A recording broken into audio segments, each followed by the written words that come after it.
നമസ്കാരം, ഈസി അക്കൗണ്ട്സിലേക്ക് സ്വാഗതം. ഇന്ന് ഞാൻ എടുക്കാൻ പോകുന്നത് ബികോം ഡിഗ്രി 3rd സെമ്മിലെ അഡ്വാൻസ്ഡ് ഫിനാൻഷ്യൽ അക്കൗണ്ടിങ് എന്ന സബ്ജക്റ്റ് ആണ്.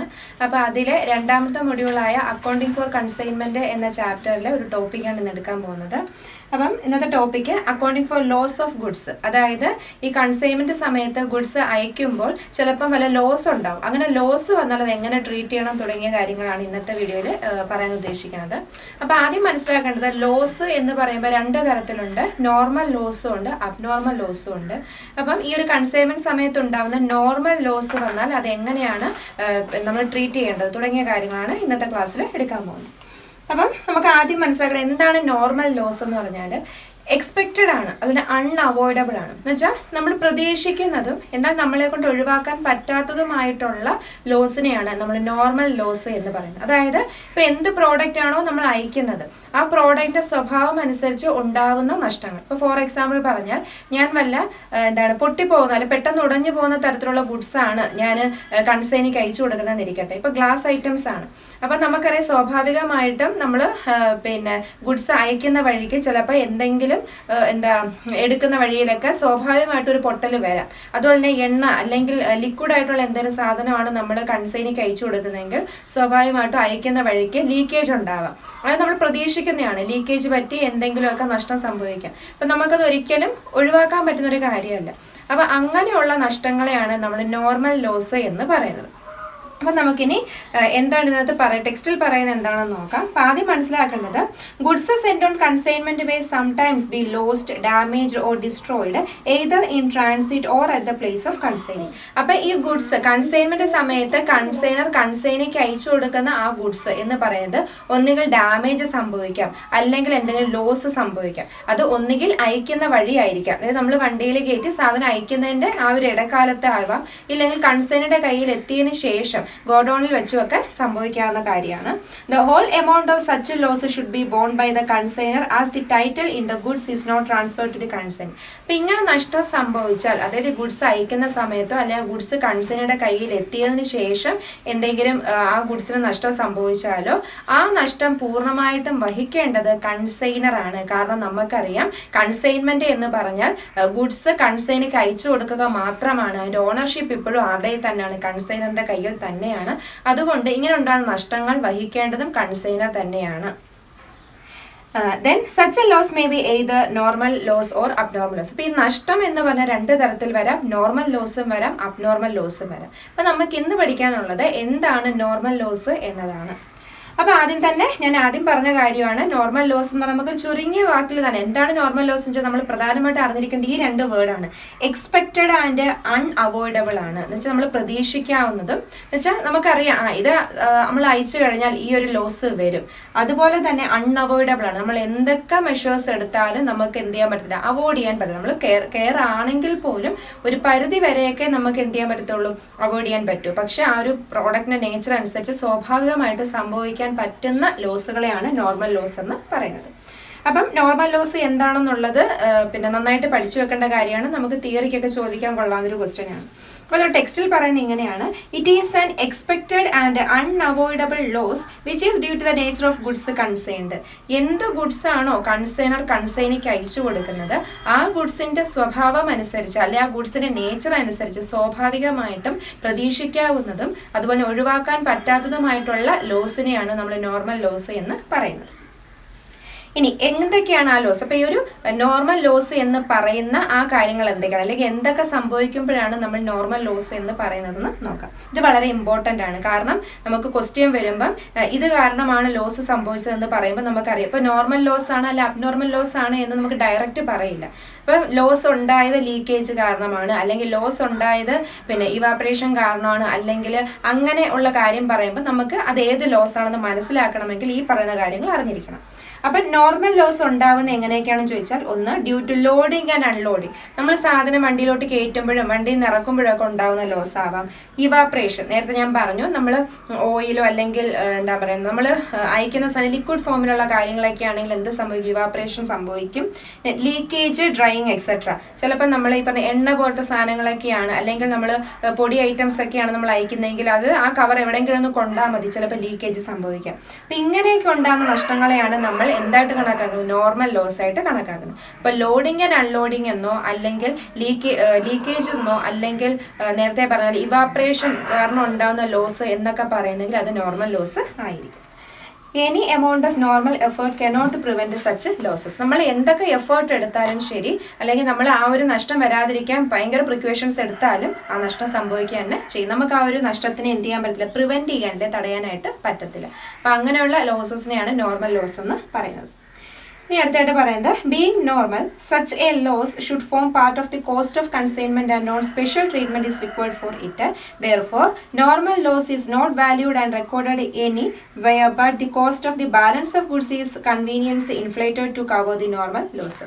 അപ്പോൾ നമ്മൾ ആദ്യം മനസ്സിലാക്കേണ്ട കാര്യം, നമ്മൾ നേരത്തെ പറഞ്ഞു നോർമൽ ലോസ് എന്ന് പറഞ്ഞാൽ സ്വാഭാവികമായിട്ടും ഉണ്ടാകുന്ന നഷ്ടമാണ്. നമ്മളെ കൊണ്ട് അത് ഒരിക്കലൊന്നുമല്ല, നമ്മളെ കൊണ്ട് മാക്സിമം അത് എന്ത് ചെയ്യാൻ തടയാനായിട്ട് പറ്റത്തില്ല എന്ന് പറഞ്ഞു. അപ്പോൾ അതുകൊണ്ട് തന്നെ നോർമൽ ലോസിനെ ഒരു ലോസ് ആയിട്ടോ അല്ലെങ്കിൽ കൺസൈൻമെന്റിന്റെ ഒരു കോസ്റ്റ് ആയിട്ടോ നമ്മൾ കണക്കാക്കാതെ ഉണ്ടായ നഷ്ടം നമ്മൾ നികത്തുന്നത് റിമൈനിങ് ആയിട്ടുള്ള ആ ഗുഡ്സിന്റെ വിലയിലായിരിക്കും.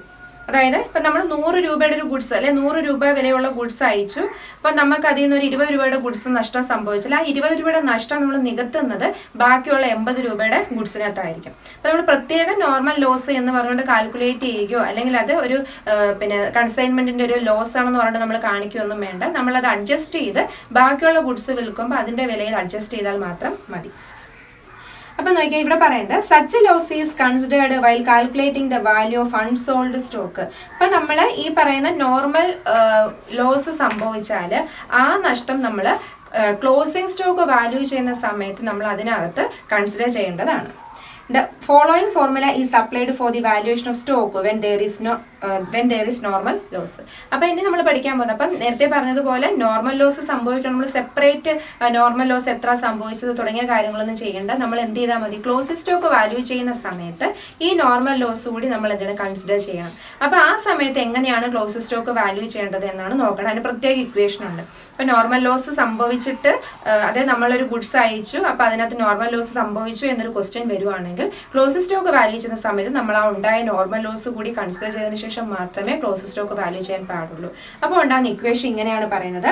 അപ്പോൾ നമ്മൾ സ്റ്റോക്ക് വാല്യൂ ചെയ്യുമ്പോൾ the cost of goods send plus എത്ര രൂപയുടെ ഗുഡ്സ് ആണോ അയച്ചത് അതിനോടൊപ്പം എല്ലാ നോൺ റെക്കറിങ് എക്സ്പെൻസസും ആഡ് ചെയ്യണം.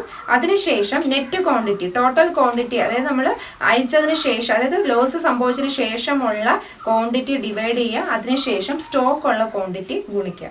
ഇതാണ് ഇക്വേഷൻസ്. അപ്പം ഇക്വേഷൻ എങ്ങനെയാണ്? നമ്മൾ നോർമൽ ലോസ് സംഭവിച്ചു കഴിഞ്ഞാൽ നമ്മൾ ക്ലോസിംഗ് സ്റ്റോക്ക് വാല്യൂ ചെയ്യുമ്പം total cost of goods send, എത്ര രൂപയുടെ ഗുഡ്സ് ആണോ അയച്ചത് അതിനോടൊപ്പം എന്ത് ചെയ്യുക? Non recurring expenses. അപ്പോൾ എന്തൊക്കെയാണ് റെക്കറിങ് എക്സ്പെൻസ്, എന്തൊക്കെയാണ് നോൺ റെക്കറിങ് എക്സ്പെൻസ് എന്നൊക്കെ നമ്മൾ ഇതിനു മുമ്പ് പറഞ്ഞിട്ടുണ്ട്. അപ്പോൾ നമ്മൾ ക്ലോസിംഗ് സ്റ്റോക്ക് വാല്യൂ ചെയ്യുമ്പോൾ എടുക്കുന്ന എക്സ്പെൻസ് ആണ് നോൺ റെക്കറിങ് എക്സ്പെൻസ്. അത് രണ്ടും കൂടെ ആഡ് ചെയ്തതിന് ശേഷം അതിനെ നെറ്റ് ക്വാണ്ടിറ്റി കൊണ്ട് ഡിവൈഡ് ചെയ്യുക. നെറ്റ് ക്വാണ്ടിറ്റി എന്ന് പറഞ്ഞാൽ എത്ര ക്വാണ്ടിറ്റിയാണ് അയച്ചത് അതിൽ നിന്നും ലോസ് ആയ ക്വാണ്ടിറ്റി കുറച്ചതിന് ശേഷം, അതായത് ഇപ്പം നമ്മുടെ ആക്ച്വലി എത്ര ഗുഡ്സ് ആണോ കൺസൈനറിൽ കിട്ടിയത് അതാണ് നെറ്റ് ക്വാണ്ടിറ്റി കൊണ്ട് ഉദ്ദേശിക്കുന്നത്. ഇത്രയും അതിനെ ഡിവൈഡ് ചെയ്തതിന് ശേഷം ക്വാണ്ടിറ്റി ഇൻ സ്റ്റോക്ക്, നമ്മൾ വിൽക്കാതെ ഉള്ള ഗുഡ്സ് കൊണ്ട് എന്ത് ചെയ്യുക? ഗുണിക്കുക. അങ്ങനെയാണ് നമ്മൾ നോർമൽ ലോസ് അതായത് നോർമൽ ലോസ് വന്നു എന്നുണ്ടെങ്കിൽ ക്ലോസിംഗ് സ്റ്റോക്ക് വാല്യൂ ചെയ്യേണ്ട ഇക്വേഷൻ ഇതാണ്. അപ്പം നെറ്റ് ക്വാണ്ടിറ്റി പ്രത്യേകം ശ്രദ്ധിക്കേണ്ട കാര്യമാണ്. നെറ്റ് ക്വാണ്ടിറ്റി എന്ന് പറയുമ്പോൾ എത്രയാണോ മൊത്തത്തിലായി, ഇപ്പോൾ 1000 ഗുഡ്സ് അയച്ചു, അതിൽ 20 ഗുഡ്സ് എന്ത് ചെയ്തു? ഇവാപ്രേഷൻ സംഭവിച്ചു. അങ്ങനെയാണെങ്കിൽ 1000-ൽ നിന്ന് 20 പോയി ബാക്കിയുള്ള ഗുഡ്സ് ആയിരിക്കണം നമ്മൾ നെറ്റ് ക്വാണ്ടിറ്റി ആയിട്ട് എടുക്കുന്നത്. അപ്പം ഇത് മാത്രമാണ്. ഇപ്പം നോർമൽ ലോസ് സംഭവിക്കുകയാണെങ്കിൽ നമ്മൾ ശ്രദ്ധിക്കേണ്ട കാര്യം ഇത്രയേ ഉള്ളൂ. നമ്മുടെ ക്ലോസിംഗ് സ്റ്റോക്ക് വാല്യൂ ചെയ്യുന്ന സമയത്ത് നമ്മൾ എന്ത് ചെയ്യുക? നോർമൽ ലോസ് കൂടി കൺസിഡർ ചെയ്തതിന് ശേഷം മാത്രം എന്ത് ചെയ്യുക? ക്ലോസിംഗ് സ്റ്റോക്ക് നമ്മൾ വാല്യൂ ചെയ്യേണ്ടതായിട്ട് ഉണ്ട്. അപ്പം നമുക്കിനി ഒരു നോർമൽ ലോസ് സംഭവിച്ചാൽ എന്ത് ചെയ്യണം എന്നുള്ളൊരു ക്വസ്റ്റ്യൻ നോക്കാം. അപ്പം നമുക്ക് ടെക്സ്റ്റിലുള്ളൊരു ക്വസ്റ്റ്യൻ നോക്കാം. അപ്പം അതിൽ ഇല്ലുസ്ട്രേഷൻ 13 പറയുന്നത്, X consigned 1000 kilogram of coconut oil to Y of Kanpur at ₹45 per kilogram. ഇവിടെ എക്സ് എന്ന് പറയുന്ന ആള് 1000 കിലോ വെളിച്ചെണ്ണ വൈ എന്ന് പറയുന്ന ആൾക്ക് അയച്ചു കൊടുത്തു. 1 കിലോയ്ക്ക് 45 രൂപ വെച്ചിട്ടാണ് അയച്ചിരിക്കുന്നത്. He spend 2000 for packing and carriage. അയാൾക്ക്, അതായത് എക്സിന്, അപ്പൊ നമ്മൾ ആദ്യം പറയുന്ന എക്സ്പെൻസ് എപ്പോഴും കൺസൈനറിന്റെ ആയിരിക്കും. ഇവിടെ പറയുന്നു എക്സ് എന്ന് പറയുന്ന വ്യക്തിക്ക് 2000 രൂപ എന്താണ് പാക്കിങ്ങിനും ക്യാരേജിനുമായിട്ട് ചെലവായി.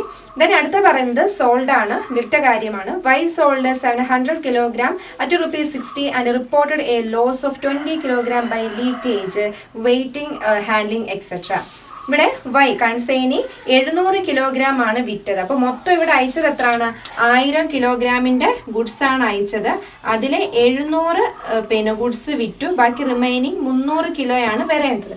ദെൻ അതിനോടൊപ്പം തന്നെ പറയുന്നു, ഇവിടെ കൺസൈനി പറയുന്നു ലീക്കേജും വെയിറ്റ് ഹാൻഡ്ലിങ്ങും ഒക്കെ ആയിട്ട് അതുമായി ബന്ധപ്പെട്ട് ഒരു 20 കിലോയുടെ നഷ്ടം വന്നു. അപ്പൊ ഇവിടെ പറയുന്ന ലീക്കേജ്, ഈ നഷ്ടം ഉണ്ടായത് എന്തുകൊണ്ടാണെന്ന് നോക്കുക. അപ്പൊ ഇവിടെ പറയുന്ന ലീക്കേജ് ആണ്. അപ്പൊ നമ്മൾ നേരത്തെ പറഞ്ഞു leakage, evaporation, loading and unloading തുടങ്ങിയ കാര്യങ്ങളുമായി ബന്ധപ്പെട്ട് ഉണ്ടാകുന്ന ലോസ് നോർമൽ ലോസ് ആണ്. അപ്പൊ നമുക്ക് മനസ്സിലായത് നോർമൽ ലോസ് ആണ്. അപ്പം 300 കിലോഗ്രാം ആണ് ബാക്കി വേണ്ടത്. പക്ഷെ അതിൽ നിന്ന് എത്ര പോയി? 20 കിലോഗ്രാം ലീക്കേജ് ആയി പോയി. ബാക്കി 280 കിലോഗ്രാം ആണ് എന്തായിട്ടുള്ളത്? അൺസോൾഡ് ആയിട്ട് ഉള്ളത്. അപ്പൊ അടുത്ത പറയുന്നത് the expenses of Y amounted to ₹2000 for octroi and 400 for sales expense. അത് പറയുന്നത് വൈയുടെ എക്സ്പെൻസ് ആണ്, കൺസൈനിയുടെ എക്സ്പെൻസ് ആണ്. 2000 രൂപ ഒക്ട്രോയ് ആയിട്ടും അതുപോലെ 400 രൂപ സെയിൽസ് എക്സ്പെൻസ് ഉണ്ട്. അങ്ങനെ മൊത്തം കൺസൈനിക്ക് 2400 രൂപയുടെ എക്സ്പെൻസ് ഉണ്ടായി. ഇനി പറയുന്നത് കൺസൈനിയുടെ കമ്മീഷൻ ആണ് 4.5%, 4.5% കമ്മീഷനാണ് കിട്ടുന്നത്. അപ്പൊ ഈ ക്വസ്റ്റിനകത്ത് ഇവിടെ നോർമൽ ലോസ് ആണോ അബ്നോർമൽ ലോസ് ആണോ അങ്ങനെ ഒന്നും പറഞ്ഞിട്ടില്ല. പക്ഷെ ഇവിടെ പറഞ്ഞത് ലോസ് ഉണ്ടായത് ലീക്കേജ് കാരണമാണ് എന്ന് പറയുന്നു. അപ്പൊ നമ്മൾ മനസ്സിലാക്കേണ്ടത് ഇത് നോർമൽ ലോസ് ആണ്. അപ്പൊ നമുക്കിനി എന്ത് കണ്ടുപിടിക്കണം? അപ്പം ഞാൻ നേരത്തെ പറഞ്ഞു നോർമൽ ലോസ് സംഭവിച്ചു എന്ന് പറയുകയാണെങ്കിൽ നമ്മൾ ഈ പറഞ്ഞപ്പം 280 കിലോ എന്തുണ്ട്? അൺസോൾഡ് ഗുഡ്സ് ഉണ്ട്. നമ്മൾ കണ്ടുപിടിക്കേണ്ടത് എത്ര രൂപയുടെ അൺസോൾഡ് ഗുഡ്സ് ഉണ്ട് എന്ന് നമ്മൾ കണ്ടുപിടിക്കണം. എന്നാൽ മാത്രമേ നമുക്ക് കൺസൈൻമെന്റ് അക്കൗണ്ടിനകത്ത് സ്റ്റോക്ക് ഓൺ കൺസൈൻമെന്റ് എന്ന് പറഞ്ഞ് എഴുതാൻ പറ്റത്തുള്ളൂ. അപ്പൊ നമ്മൾ ഇനി അത് കണ്ടുപിടിക്കുകയാണ് വേണ്ടത്. അപ്പൊ അത് കണ്ടുപിടിക്കുമ്പോൾ നമ്മൾ ഈ നോർമൽ ലോസ് കൂടി കൺസിഡർ ചെയ്യണം എന്ന് ഞാൻ നേരത്തെ പറഞ്ഞു. അപ്പൊ നമുക്ക് ആദ്യം ചെയ്യേണ്ടത് എന്താണ്? അൺസോൾഡ് സ്റ്റോക്ക് വാല്യൂ ചെയ്യാണ്. അപ്പൊ നമുക്ക് എഴുതാം വാല്യൂ ഓഫ് അൺസോൾഡ് ഗുഡ്സ്. അപ്പം നേരത്തെ ഞാൻ പറഞ്ഞു അൺസോൾഡ് ഗുഡ്സ് വാല്യൂ ചെയ്യുമ്പോൾ അതിൻ്റെ ഒരു ഇക്വേഷൻ പറഞ്ഞിരുന്നു. ആ ഇക്വേഷൻ എങ്ങനെയായിരുന്നു? നോർമൽ ലോസ് സംഭവിക്കുമ്പോഴാണ് നമ്മൾ അൺസോൾഡ് ഗുഡ്സ് വാല്യൂ ചെയ്യുന്നതെങ്കിൽ ഇക്വേഷൻ ഇങ്ങനെയാണ്. ആദ്യം ഗുഡ്സ് സെൻഡ് ചെയ്തതിൻ്റെ ടോട്ടൽ കോസ്റ്റ്, അതിനോടൊപ്പം നോൺ റെക്കറിങ് എക്സ്പെൻസസ് ആഡ് ചെയ്യുക.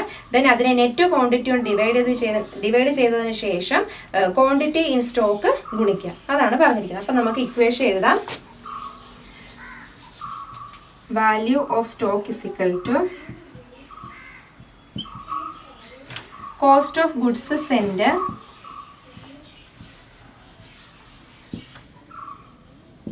plus non-recurring expenses.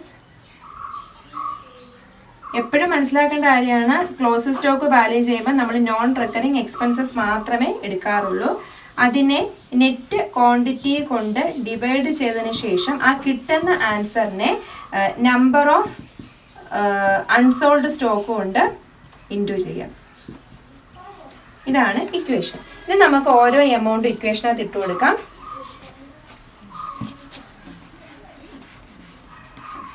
അപ്പൊ ആദ്യം ഇവിടെ കോസ്റ്റ് ഓഫ് ഗുഡ്സ് സെൻഡ്, ഇവിടെ ക്വസ്റ്റ്യനിൽ പറയുന്നുണ്ട് മൊത്തം, അതായത് മൊത്തത്തിൽ എത്ര രൂപയുടെ ഗുഡ്സ് ആണോ അയച്ചത് അതാണ് കോസ്റ്റ് ഓഫ് ഗുഡ്സ് സെൻഡ് എന്ന് പറയുന്നത്. അപ്പൊ ക്വസ്റ്റിന്റെ തുടക്കത്തിൽ പറയുന്നുണ്ട് 1000 കിലോഗ്രാം 45 രൂപ വെച്ച്. അപ്പൊ മൊത്തം 45,000 രൂപയുടെ ഗുഡ്സ് ആണ് അയച്ചത്. അപ്പൊ നമ്മൾ എഴുതേണ്ടത് 45,000 പ്ലസ് ഇത് കോസ്റ്റ് ഓഫ് ഗുഡ്സ് സെൻഡ് എന്ന് പറയുമ്പോൾ മൊത്തത്തിൽ കൺസൈനിക്ക് മൊത്തത്തിൽ അയച്ചപ്പോൾ ചെലവായ പൈസ, അതാണ് 45,000 പ്ലസ് നോൺ റെക്കറിങ് എക്സ്പെൻസസ്. അപ്പൊ ഇവിടെ മൊത്തം എത്ര രൂപയുടെ എക്സ്പെൻസ് ഉണ്ട്? കൺസൈനറിന് 2000 രൂപയുടെ എക്സ്പെൻസും കൺസൈനിക്ക് 2400 രൂപയുടെ എക്സ്പെൻസും ആണ്. അപ്പൊ നമ്മൾ ആദ്യം മനസ്സിലാക്കേണ്ടത് കൺസൈനറിന്റെ എക്സ്പെൻസ് എല്ലാം നോൺ റെക്കറിങ് എക്സ്പെൻസാണ്. അപ്പൊ കൺസൈനറിന്റെ എക്സ്പെൻസ് 2000 രൂപയെ നമുക്ക് ഇവിടെ എടുക്കാം. ദെൻ കൺസൈനിയുടെ എക്സ്പെൻസ് എടുക്കുമ്പോഴാണ് ശ്രദ്ധിക്കേണ്ടത്. കൺസൈനിക്ക് റെക്കറിങ്ങും നോൺ റെക്കറിങ് 2 എക്സ്പെൻസും ഉണ്ടാവാറുണ്ട്. അപ്പോൾ എപ്പോഴും ശ്രദ്ധിക്കേണ്ടത് ഗോഡൌണിൽ, കൺസൈനിയുടെ ഗോഡൌണിൽ എത്തുന്നതിന് മുൻപ് വരെയുള്ള എക്സ്പെൻസസിനെയാണ് നമ്മൾ നോൺ റെക്കറിങ് എക്സ്പെൻസ് എന്ന് പറയുന്നത്. അതിനുശേഷമുള്ളത്, അതായത് ഗുഡ്സ് എത്തിക്കഴിഞ്ഞാൽ പിന്നെ ഉള്ളതെല്ലാം എന്താണ്, റെക്കറിങ് എക്സ്പെൻസ് ആണ്. അപ്പോൾ ഇവിടെ കൺസൈനിക്ക് ഒക്ട്രോയി, അതായത് ചരക്ക് കൂലിയാണ്, കപ്പൽ മാർഗം വഴി ഗുഡ്സ് അയച്ചതിന് ഉണ്ടായ ചെലവാണ് 2000 രൂപ. അപ്പോൾ അതെന്താണ്, ഒരു തവണ മാത്രം സംഭവിക്കുന്നതാണ്. പിന്നെ ഒരു 400 രൂപ സെയിൽസ് എക്സ്പെൻസ് എന്ന് പറഞ്ഞാൽ റെക്കറിങ് നേച്ചർ, ആവർത്തിക്കുന്ന എക്സ്പെൻസ്. അപ്പോൾ ഇവിടെയും നമുക്ക് കൺസൈനഡ് എക്സ്പെൻസും വെറും 2000 രൂപ, 2400-നകത്ത് 2000 രൂപ മാത്രമേ എടുക്കാൻ പാടുള്ളൂ. ഇനി ഇത് divided by net quantity. Net quantity എന്ന് പറഞ്ഞാൽ നമ്മളിതാ നേരത്തെ ഇവിടെ പറഞ്ഞിരുന്നു, മൊത്തം 1000 ഗുഡ്സ് ആണ് അയാൾ അയച്ചത്, അതിൽ 700 വിറ്റു. അപ്പോൾ ഇവിടെ നെറ്റ് ക്വാണ്ടിറ്റി എന്ന് ഉദ്ദേശിക്കുന്നത് മൊത്തം ഇവിടെ 1000 ഗുഡ്സ് അയാൾ അയച്ചെങ്കിലും 1000 ഗുഡ്സും കൺസൈനിടയിൽ എത്തിയോ? ഇല്ല. കാരണം 20 ഗുഡ്സ് എന്ത് സംഭവിച്ചു, ലീക്കേജ് കാരണം നഷ്ടപ്പെട്ടു. അപ്പോൾ കൺസൈനിടയിൽ മൊത്തം എത്തിയത് എത്രയാണ്, 980 കിലോ മാത്രമേ എത്തിയുള്ളൂ. അതിനെയാണ് നെറ്റ് ക്വാണ്ടിറ്റി എന്ന് പറയുന്നത്. അപ്പോൾ നമ്മളിവിടെ എഴുതാൻ പാടുള്ളത് 980 ആണ്. കാരണം 1000 കിലോ അയച്ചെങ്കിൽ 200 കിലോ എന്ത് ചെയ്തു, നഷ്ടം സംഭവിച്ചു. അതേ ഗുണം ക്വാണ്ടിറ്റി ഇൻ സ്റ്റോക്ക് ആണ്. ക്വാണ്ടിറ്റി ഇൻ സ്റ്റോക്ക് എന്ന് പറഞ്ഞാൽ നമ്മുടെ കയ്യിൽ വിൽക്കാതിരിക്കുന്നത്, അതാണ് ഈ പറഞ്ഞിരിക്കുന്നത്. അതായത് മൊത്തം 1000 അയച്ചു, അതിൽ 700 വിറ്റു, 20 എന്ത് ചെയ്തു, ലീക്കേജ് കാരണം നഷ്ടമായി, ബാലൻസ് 280 ആണ്. അപ്പം അതാണ് നമ്മൾ എന്താണ് സ്റ്റോക്കായിട്ടിരിക്കുന്ന ഗുഡ്സ്. അപ്പം ഇത്രയും കാര്യങ്ങളാണ് നമ്മുടെ ഇക്വേഷനകത്ത് എടുത്തെഴുതാനുള്ളത്. അപ്പോൾ ഒന്നുകൂടെ പറയാം. ഫസ്റ്റ് നമ്മൾ ഇക്വേഷനകത്ത് പറയുന്നത് cost of goods send. Cost of goods send എന്ന് പറഞ്ഞാൽ കൺസൈനർ എത്ര രൂപയുടെ ഗുഡ്സ് ആണോ കൺസൈനിക്ക് അയച്ചത് അതിനെയാണ് കോസ്റ്റ് ഓഫ് ഗുഡ്സ് സെൻഡ് എന്ന് പറയുന്നത്. 1000 ഗുഡ്സ് 45 രൂപ വെച്ച് ആണ് അയച്ചു കൊടുത്തത്. അപ്പോൾ അത് 45000 രൂപ പ്ലസ് നോൺ റെക്കറിങ് എക്സ്പെൻസ്. ഇവിടെ കൺസൈനറിന്റെ നോൺ റെക്കറിങ് എക്സ്പെൻസ് എടുക്കുക. അത് കൺസൈനറിന്റെ 2000 രൂപയും കൺസൈനറുടെ 2000, അങ്ങനെ 4000 രൂപ ഡിവൈഡഡ് ബൈ പിന്നെ നെറ്റ് ക്വാണ്ടിറ്റി. നെറ്റ് ക്വാണ്ടിറ്റി എന്ന് പറഞ്ഞാൽ കൺസൈനർ അയച്ച ഗുഡ്സിൽ നിന്നും എത്രയാണോ കൺസൈനറിൽ എത്തിയത്. ഇവിടെ പറയുന്നുണ്ട് കൺസൈനി 20 രൂപയുടെ ഗുഡ്സ് ലോസ് ആയെന്ന് റിപ്പോർട്ട് ചെയ്തു എന്ന് പറയുന്നത്. അതിൻ്റെ അർത്ഥം കൺസൈനിക്ക് ലോസ് കഴിഞ്ഞ് ബാക്കി വന്ന ഗുഡ്സ് ആണ്. അതായത് 1020 പോയി ബാക്കി 980 ഇൻറ്റു സ്റ്റോക്ക് എന്താണ് ക്വാണ്ടിറ്റി ഇൻ സ്റ്റോക്ക് എന്ന് പറഞ്ഞാൽ എത്രയാണ് റിമൈനിങ് വിൽക്കാതിരിക്കുന്നതെന്ന് പറഞ്ഞാൽ എത്രയാണ്, മൊത്തം 300 വരേണ്ടത്. പക്ഷെ ഇവിടെ 1000 കിട്ടിയില്ല. ഒരു 20 രൂപയുടെ 20 കിലോ ഗുഡ്സ് എന്ത് ചെയ്ത് നഷ്ടമായിരുന്നു. അപ്പോൾ ബാലൻസ് 280. ഇത്രയാണുള്ളത്. നമുക്കിനി എത്ര രൂപയുടെ ഗുഡ്സ് ഉണ്ടെന്ന് നോക്കാം. 45000 plus 4000 divide by 980 into 280 49000 divide by 980 into 280. ഇവിടെ ആൻസർ കിട്ടേണ്ടത് 14000 രൂപയാണ്. അതായത് നമ്മുടെ ഇപ്പം ഇരിക്കുന്ന 280 കിലോ ഗുഡ്സ് എന്ന് പറയുന്നത് 14000 രൂപയാണ്. അതായത് 49000നെ 980 കൊണ്ട് ഡിവൈഡ് ചെയ്യുക, കിട്ടുന്ന ആൻസറിനെ 280 കൊണ്ട് ഗുണിക്കുക. അപ്പോൾ നമുക്ക് 14000 രൂപയുടെ ഗുഡ്സ് വിൽക്കാതെ കയ്യിലിരിപ്പുണ്ട്. അതായത് നമ്മളിപ്പോൾ കണ്ടുപിടിച്ച സാധനമാണ് എന്തെന്ന് പറയുന്നത്, വാല്യൂ ഓഫ് അൺസോൾഡ് ഗുഡ്സ്. ഇനി നമുക്ക് പഴയതുപോലെ കൺസൈൻമെന്റ് അക്കൗണ്ട് വരച്ചിട്ട് അതിനകത്ത് നമ്മുടെ ക്രെഡിറ്റ് സൈഡിൽ വരുന്ന ഐറ്റമാണ് സ്റ്റോക്ക് ഓഫ് കൺസൈൻമെന്റ്. അത് നമുക്ക് 14000 രൂപ എഴുതാം. അപ്പോൾ നമ്മൾ ക്ലോസ് സ്റ്റോക്ക് വാല്യൂ ചെയ്തു. ഇനി നമുക്ക് പഴയതുപോലെ കൺസൈൻമെന്റ് അക്കൗണ്ട് വരയ്ക്കാം. കാരണം ഈ ക്വസ്റ്റ്യനിൽ പറഞ്ഞിരിക്കുന്നത് കൺസൈൻമെന്റ് അക്കൗണ്ട് വരയ്ക്കണം, അതുപോലെ തന്നെ ക്ലോസ് സ്റ്റോക്കിന്റെ കാൽക്കുലേഷനും ചെയ്യാനാണ് പറഞ്ഞത്. അപ്പോൾ നമ്മൾ ആദ്യം തന്നെ ക്ലോസ് സ്റ്റോക്ക് വാല്യൂ ചെയ്തു. 14000 രൂപയുടെ ക്ലോസ് സ്റ്റോക്ക് നമ്മൾ കണ്ടുപിടിച്ച് വെച്ചിട്ടുണ്ട്.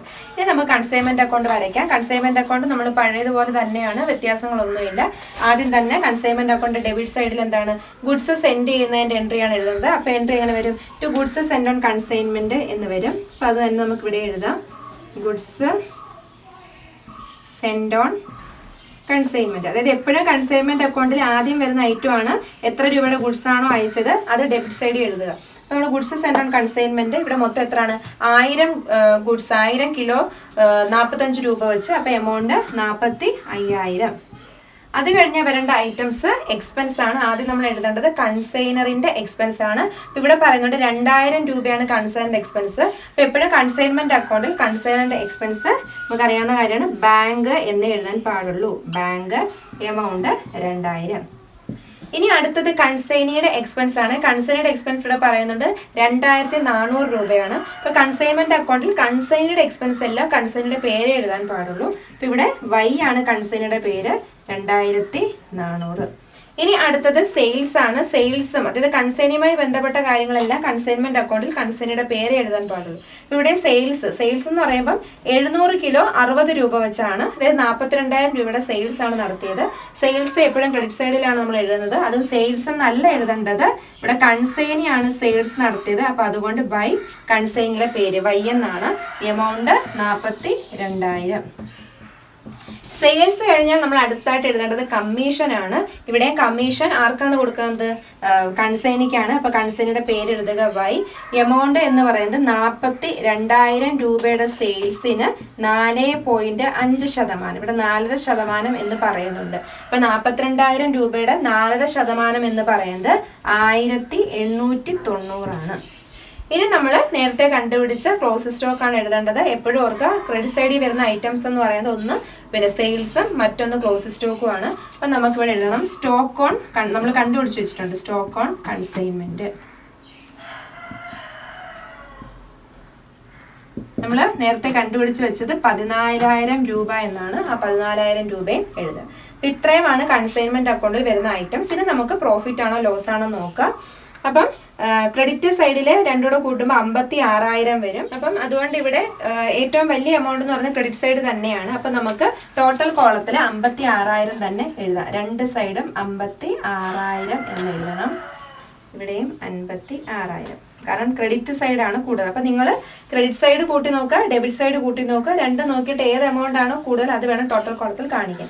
എന്നിട്ട് ഇവിടെ എന്താണ് ക്രെഡിറ്റിലേ കൂടുതൽ. ഇനി ഡെബിറ്റിലെ ഐറ്റംസ് എല്ലാം കൂടെ 56,000 നിന്ന് കുറയ്ക്കുമ്പോൾ നമുക്ക് 4,710 രൂപ കിട്ടും. ആ എമൗണ്ട് എങ്ങോട്ട് പോകും? പ്രോഫിറ്റ് ആൻഡ് ലോസ് അക്കൗണ്ടിലോട്ട് ട്രാൻസ്ഫർ ചെയ്യണം. ഇത്രയുമാണ് നമ്മുടെ കൺസൈൻമെന്റ് അക്കൗണ്ട്. അപ്പൊ വളരെ എളുപ്പമാണ്. അപ്പൊ നോർമൽ ലോസ് ആണ് വരുന്നതെങ്കിൽ വളരെ എളുപ്പമാണ്. നിങ്ങൾ ശ്രദ്ധിക്കേണ്ടത് ഇത്രയേ ഉള്ളൂ. നമ്മളുടെ ക്ലോസിംഗ് സ്റ്റോക്ക് വാല്യൂ ചെയ്യുമ്പോൾ മാത്രം ശ്രദ്ധിക്കുക. അല്ലാതെ നമ്മൾ കൺസൈൻമെന്റ് അക്കൗണ്ടിലോ അല്ലെങ്കിൽ മറ്റു അക്കൗണ്ടിലോ ഒന്നും കാണിക്കേണ്ടുന്ന കാര്യമില്ല. അപ്പൊ നമുക്ക് ആദ്യം നിങ്ങൾ മനസ്സിലാക്കേണ്ടത് എന്താണ് നോർമൽ ലോസ്. അപ്പൊ ക്വസ്റ്റ്യൻ വരുമ്പോൾ അത് നോർമൽ ലോസ് ആണോ എന്ന് തിരിച്ചറിയാൻ പറ്റണം. അപ്പൊ നോർമൽ ലോസ് സംഭവിക്കുന്ന ആ അവസ്ഥകൾ ഏതൊക്കെയാണെന്ന് നോക്കുക. നമുക്ക് അറിയാവുന്ന കാര്യങ്ങൾ loading and unloading, leakage, evaporation, ഇത്രയുമാണ്. അല്ലെങ്കിൽ ലോസ് ഉണ്ടായത് അല്ലെങ്കിൽ ഗുഡ്സ് നഷ്ടപ്പെട്ടത് ഈ കാരണങ്ങൾ കൊണ്ടാണ് എന്ന് പറയുകയാണെങ്കിൽ അത് നോർമൽ ലോസ് ആണ് എന്ന് മനസ്സിലാക്കുക. ദെൻ അതിനുശേഷം ക്ലോസ് സ്റ്റോക്ക് ആദ്യം തന്നെ വാല്യൂ ചെയ്യുക. ക്ലോസ് സ്റ്റോക്ക് വാല്യൂ ചെയ്യുമ്പോൾ പഴയ ഇക്വേഷൻ അല്ല, നോർമൽ ലോസ് സംഭവിച്ചു കഴിഞ്ഞാൽ ക്ലോസ് സ്റ്റോക്ക് വാല്യൂ ചെയ്യുന്ന ഇക്വേഷൻ മാറും. വളരെ എളുപ്പമാണ്. അപ്പം നമ്മൾ അത് കണ്ടുപിടിച്ച് കഴിഞ്ഞതിന് ശേഷം ബാക്കിയെല്ലാം പഴയതുപോലെ തന്നെയാണ്.